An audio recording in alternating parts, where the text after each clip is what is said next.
My son there has autism. He was diagnosed at about age 3.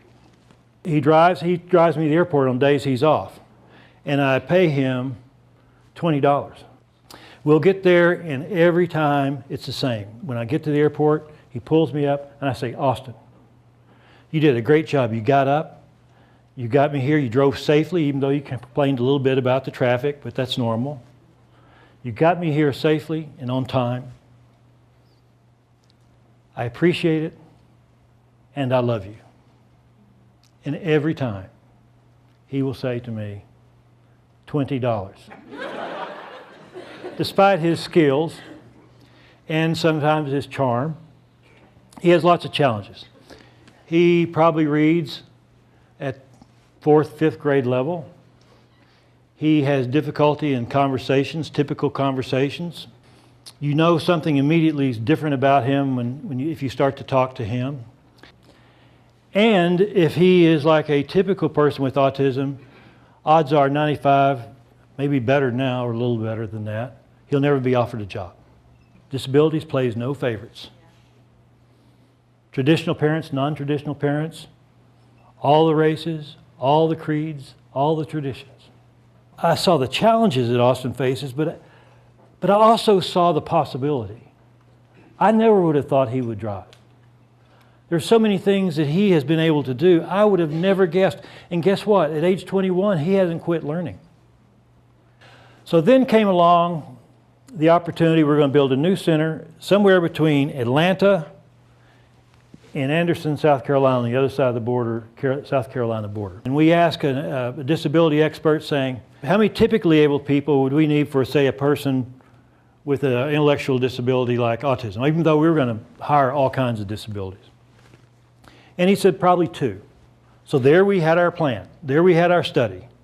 1 out of 3 people in this building would be a person with a disability. And people ask, what kind of disabilities can we not hire? We haven't found one yet that we say automatically exclude.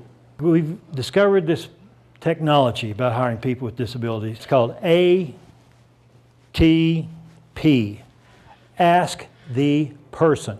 The process that we have for screening people and qualifications that we spent millions of dollars to do says that when we handle a case, you handle it with 2 hands so you can handle it safely.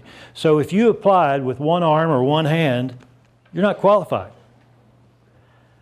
What we do now is ask the person how they would do that job. We show them the job. How would you do this? Because guess what? That person probably has a lifetime of figuring out stuff like that. And we brought in all the other center managers, and we let them see it. And they decided they wanted it too. So they set a goal. Let's hire 1,000 people with disabilities. Let's have 1,000 people with disabilities working in our centers within 4 years. 10% of the entire workforce. And then when we called them together, say, well, what's the next goal? We've achieved that. And they said, let's go to 20%. Let's make that the long-term goal. Imagine having a building where everybody thinks about each other and making each other successful, where everybody's lined up around mission and accomplishing something. What kind of place would that be? What people will say, it's made them better, and it's made the whole place better. And the things they've learned to do for people with disabilities, they do for people without disabilities. And guess what? It's better for all people. Any change we made to equipment or process or policy works for all people better.